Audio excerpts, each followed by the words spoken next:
Hello everybody, my name is Kira and welcome back to my YouTube channel. And today we're going over all the books I read in May, which wasn't a lot, but I still read some in May. So let's get into it. I only had one arc that I read this month, and my average star rating was a 3.5 stars, which I feel like isn't that bad. I also feel like my average star rating always ends up being 3 point something every month anyways, so there's that.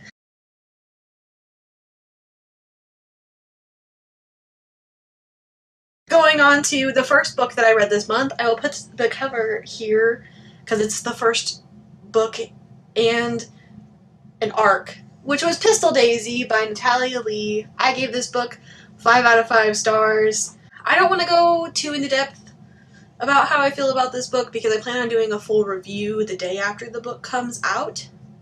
So I can put that in the cards and in the description of this video when it does come out.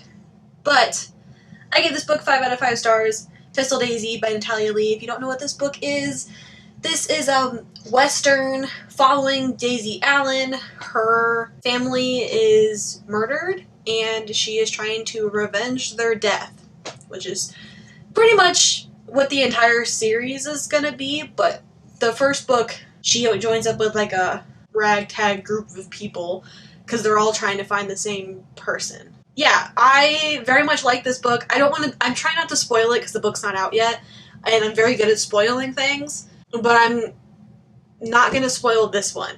The rest of the books I will. But this book, part of the reason why I love this book so much is because Daisy really spoke to me as a character. She is very spunky and not afraid to get down and dirty type of girl. It is set in the 1880s in Colorado, so there's that. It's a Western novel. I don't read Westerns. I've never read a Western in my life. This is the first ever one that I've read, and I very much enjoyed it. And yeah, that's all I really have to say about Pistol Daisy. Because anything else I say will probably spoil the book, and I don't want to do that. So, moving on to the next book I finished this month, which I think, if we're going in order, it was The One That I Want by Jennifer Eccles. This was a reread. I decided to read this book for nostalgia purposes type of thing. This was one of my favorite books back in middle school. When I was in middle school, I was a hopeless romantic. I guess I don't know if I'm as much of a hopeless romantic now, but when I was in middle school, I was like swept up by the romance in movies and in books and everything and wanted that to happen in my life. This book follows this girl named Gemma. She is struggling with her weight during most of the book. She's losing weight. She tries out for majorettes at her school with her friend Addison, and that's what propels her to lose the weight because the majorettes were these really skin-tight uniforms and she knew she wouldn't feel comfortable in it and she'd always wanted to lose the weight anyways. And then during majorette camp, her and Addison meet these two cute guys. On the football camp, like across the field, Gemma notices the one watching, like staring at her. His name's Max, but then Addison decides that he was actually looking at her and they end up going on dates with the guys. So it's a lot of like, Max likes Gemma and Gemma likes Max, but Max is dating Addison, and so Gemma's dating Max's friend Carter. And since they're in majorettes, their coach is very old-fashioned, and she tells everybody to keep their nose clean. And that means no drama, no dating each other's boyfriends, no trying to date each other's boyfriends.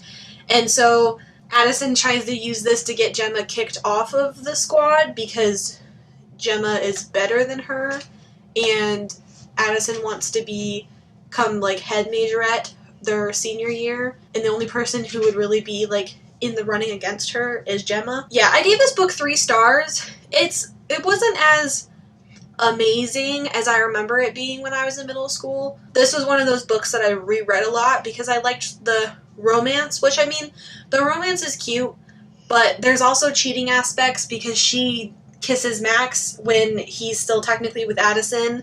But then you find out that Addison was kissing Carter when Gemma and Carter were supposed to be dating. And so I feel like that's kind of supposed to be a way to, like, justify it. But I don't really think that any sort of cheating is justified no matter what happens behind the scenes when the person doesn't realize it. Also, Gemma really surrounds herself with a lot of terrible people, especially Addison. Addison is a terrible friend. A lot of Gemma's internal dialogue is her telling a story back when they were kids or whatever, and then being like, but I didn't do that because I knew Addison would get mad at me. Or, I did this and then Addison didn't talk to me for a week. Or, she talks about how Addison broke her nose on I think it was on purpose. And so, her nose, when it healed back, she has like an extra bump on her nose. And so then, when they're in their last day of majorette camp, and Addison notices that Max is looking over their way, she decides to throw her baton higher up in the air to, like, get his attention type of thing. And when it comes back down, she doesn't catch it, and it hits Gemma in the nose. And then later on in the car, Gemma, her mom asked her, like, what happened to your nose? Because her nose is still red from getting hit. And she's like, oh, Addison hit me with her baton. And then you get this internal dialogue where she says that she's been hurt a lot of times from the hands of Addison, but if she told her mom that, she would lose her only friend, which is kind of a sad mindset to have, where you think you have to be stuck in this, like, abusive friendship because you wouldn't have any friends. But the reason why she thinks that she doesn't have any friends is because her other friend, Robert, was terrible. He was an asshole. When she decided to try out for the majorettes and lose weight, he decided that it was because she wanted to be popular, because the majorettes is like a popularity contest, and that her losing weight and her trying out for the team wasn't anything that she just wanted to do. It was because she wanted to be popular, and he called her a sellout.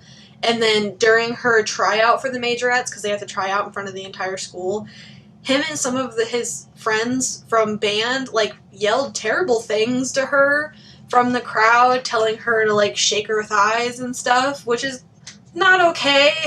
And so, yeah, it's not right. And then when she goes home, her mom doesn't pay attention to her, so she can't talk to her mom or anything. So it's a lot of her just, like, internalizing these feelings.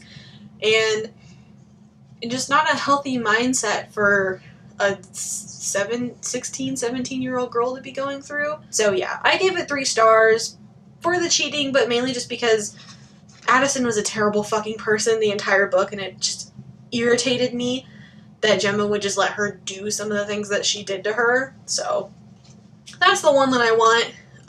It has the romances between Gemma and Max is cute. Just all of the other things were not cute. And also Carter was just a giant asshole too. For other reasons. He was a giant asshole friend to Max, and then Addison was a giant asshole friend to Gemma. And it was just a whole mess of asshole people. So there's that book. Moving on to the next book that I read this month, which I have a video that went up about it. I can put it in the cards. I read Shadow Crown by Kristen Martin. I will put a picture of the book here because I loaned the book out to my grandma because she said she wanted to read it, but I don't know if she finished it or not, because she was kind of sending me texts play-by-play of her thoughts and feelings about the book, and she had a lot of the same thoughts and feelings as I did. If you want to hear in-depth thoughts and feelings, please check out that video that I did. It's like an hour long, so if you don't want to watch it, I understand. I will sum up my feelings here. I gave this book 1 star. I think that the concept was interesting. Kind of like the same thing I thought with Alpha Drive. The concept was interesting. It wasn't executed well. None of the characters were well developed. The plot was just... There were plot holes every which way. Just never-ending plot holes. Just all of these questions would arise. Nothing was solved by the end of the book. In my opinion, the book is 452 pages long. Nothing happens in those 452 pages. but like at the same time a lot of stuff happens, but like nothing that matters for sake of plot. And I feel like you're reading the first act of a book, but it's spread out across 452 pages, and it's being said that it's one book, when it shouldn't be a book by itself. It just, I don't want to have this come across as me like attacking Kristen Martin or anything, but she didn't do the idea justice, and the book needed to be beta read and edited. There were so many typos in the book that it was ridiculous. There were so many inconsistencies in the book, especially with the one character Raiden, where it made him literally seem stupid because he would find out information and then forget it and then remember it and then forget it. And it just made you think that he was stupid because you were like, you already knew this, why are you pretending like you don't know now? And it goes across 5 points of views. The last point of view takes forever to be introduced. Only one point of view is written in first person, and it's Arden Leary's, and then the rest are written in third person, but none of them have a distinct enough voice for it to warrant that many points of views. I think that the book could have just been written from the point of view of Arden Leary, and then a lot of it could have been cut down, and it probably would have been a lot more interesting. So, yeah, that's my opinion on Shadow Crown. I'll probably put a disclaimer in the description of this video just because, but I am not here to attack Kristen Martin in any way. I used to watch a lot of her advice videos. I don't watch her channel anymore. It's not my cup of tea anymore. But yeah, that's that. So moving on to the last book that I read this month. It's Harry Potter and the Chamber of Secrets. I don't really know what I can say about this book because it's Harry Potter and I have a biased view on it. I think a lot of people have biased views on Harry Potter. I put in my Goodreads review that if it wasn't for the fact that this book is so nostalgic for me and this whole series is so nostalgic for me, I probably wouldn't rate it 5 stars like I did. I rated it 5 stars, obviously. But if this was the first time that I read this series, I probably would have given it like a 3 stars. Just because, I don't know, there's some things in it that don't hold well, I guess you could say. But yeah, I gave this book 5 stars. It's Harry Potter and the Chamber of Secrets. I'm trying to reread the whole Harry Potter series, hopefully by the end of this year. And so I read the second one this month. Maybe next month the third one will be in the wrap-up. I don't know. It takes me a long time to get through these books for some reason. I need to prioritize reading more. So there's that. That's the end of this video. I read 4 books this month. Hopefully I read more books next month because I am always 5 books behind my Goodreads goal, it seems, no matter how many times. Every time I finish a book and I put it in there and like mark it under my Goodreads goal, it just continues to tell me that I'm behind by 5 books. And I don't know what to do.